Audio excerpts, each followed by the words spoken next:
Good morning, everybody. Welcome here on the campus of La Casa de Cristo, a beautiful December morning, the December morning, Sunday morning, just before Christmas. We're so excited, and this is that which takes place in between the before and the after. This is the interlude. Wow, I heard a wonderful message from Pastor Jeff today. Sometimes we wrap our faith with certain things, and Pastor Jeff is sharing with us this morning what it means to just have a completely raw faith, not wrapped in anything else, other fake or false influences and things like that. So thank you to Pastor Jeff. If you didn't hear it yet this morning, stay tuned for our 9:15 worship service or our 10:30 a.m. contemporary service. You'll hear that too. I have this morning's bulletin right here. It is a beautiful piece of art as well as the information about the service. And I want to explore with you this morning, how does this bulletin come to be? Who puts this together and how do we get it? So to answer that question, I want to welcome Dr. Peterman. Good morning to you. How are you today, Jeremy? I am doing quite well. Thanks for asking. Very good. So here I was sharing with our online audience about our bulletin, and the question is, how does this bulletin come to be, Jeremy?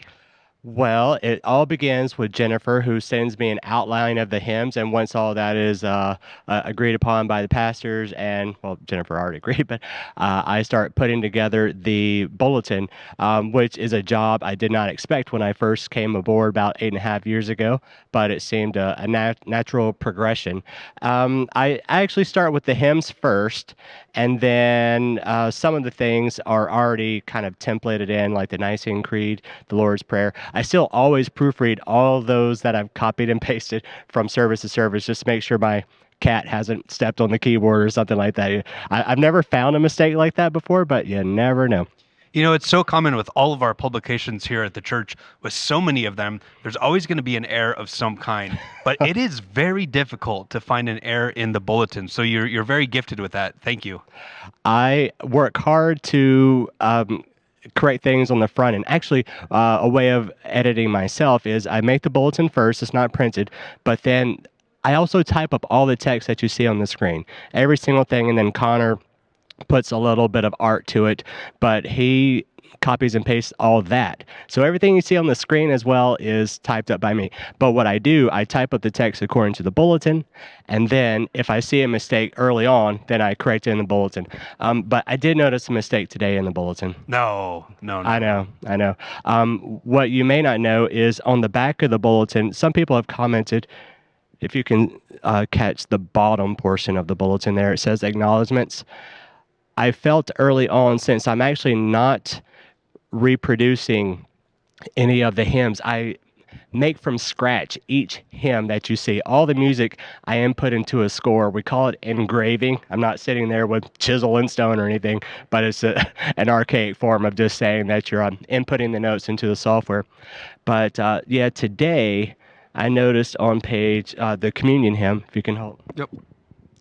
The communion hymn, it's kind of a Gregorian chant type of piece, and it doesn't have any bar lines. And in order to get rid of all of the, shall we call them stems, can you zoom in on that? Most notes have stems. Like on this right-hand page, you see the little flag there and stems up and down and whatnot.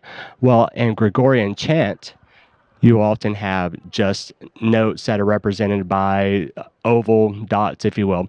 But on the fourth score, oops, I left in a flag. I didn't take it. I had to physically delete or make invisible each and every one of those flags, and then how embarrassing. That's the first thing I noticed when I came in this morning, Jeremy. I know it killed me last night when I saw that. So what I'll do after the service today, I'll go correct that so that the next time that we use it, it won't have that flag in it. But yeah. So I do want to ask you a couple questions about some of the things that you mentioned, though, because there really is a lot more to it than most people realize. But one, you mentioned this, the adding in of the lyrics. You have lyrics in the bulletin, you have different words in the bulletin, and then you also match that on the screen, which you give to our AV team to put up there. Why is it so important that the whole congregation has access to those words and can follow along what's going along with the service? Ooh, I love your questions. About 15 years ago, while I was at ASU still, I was actually the first person to start putting on text on screen during what's called art song recitals.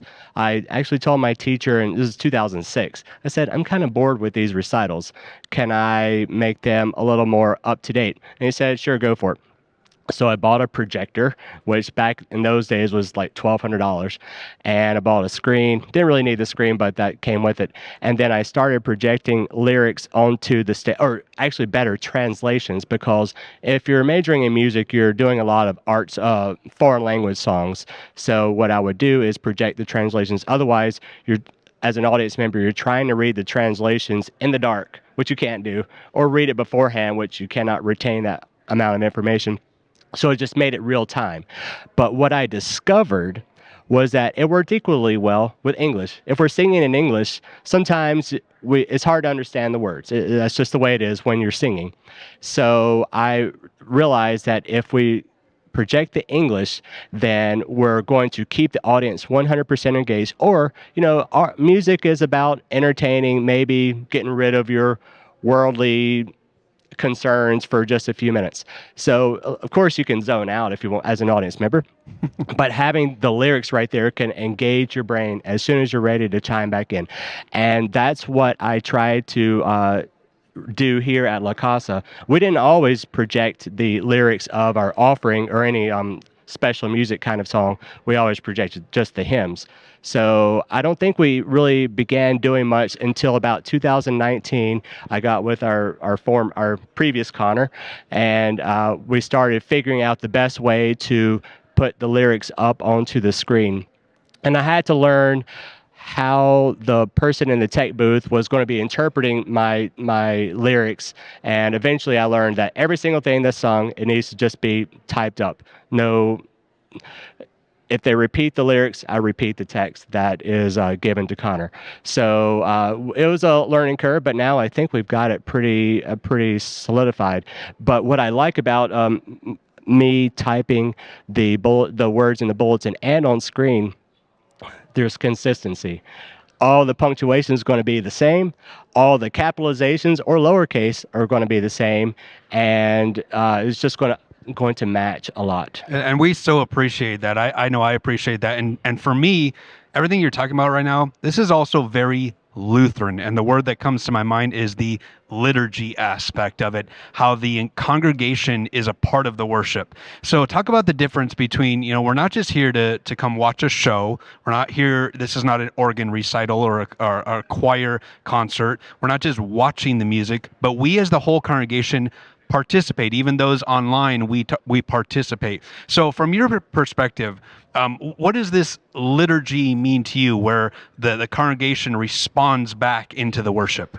Liturgy, as I understand it, I'm not speaking from a profound knowledge of the word, but I interpret it as the word and often applied with music. So often, not always, but when you use music to reinforce the word, it becomes a whole extra layer of interpretation. So now we're infusing two different arts, I suppose, spoken and or sung, and we're literally lifting the word.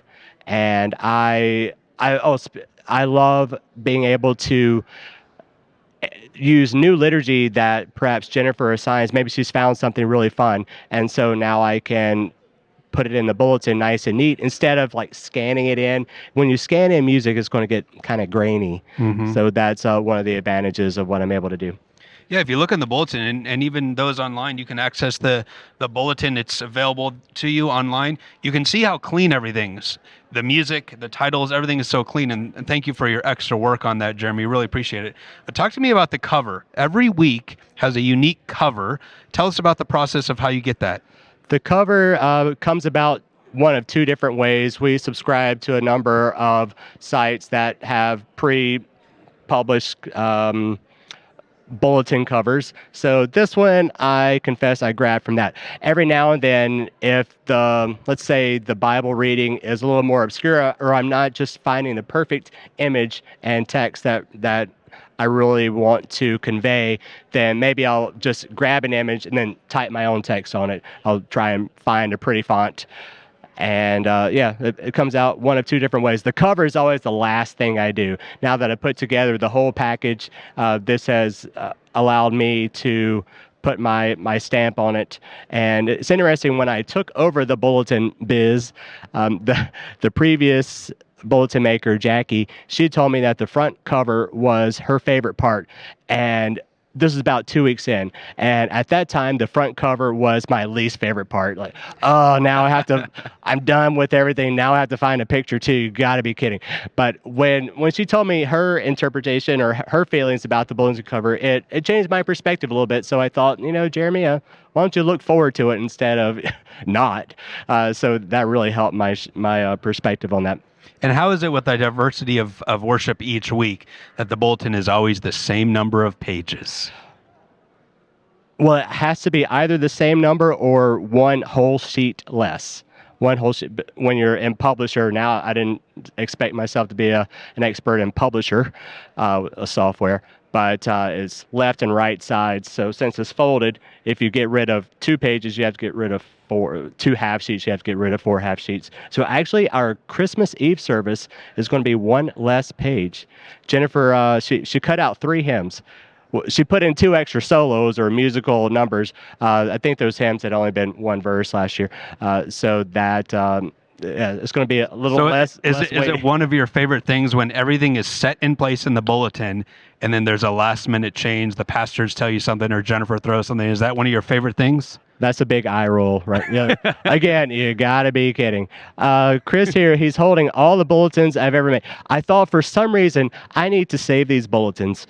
So here it is. And actually today, maybe I'm going to recycle them all because I really don't think I need them anymore. But or maybe if somebody was going to grab me up and try and get me away from La Casa, like, what do? You got to sign each one and go through the aisles here. Oh, actually, the bottom. This is the last. Well, Jackie made this one. But it was so special. The one that you picked was the one that Jackie made. What?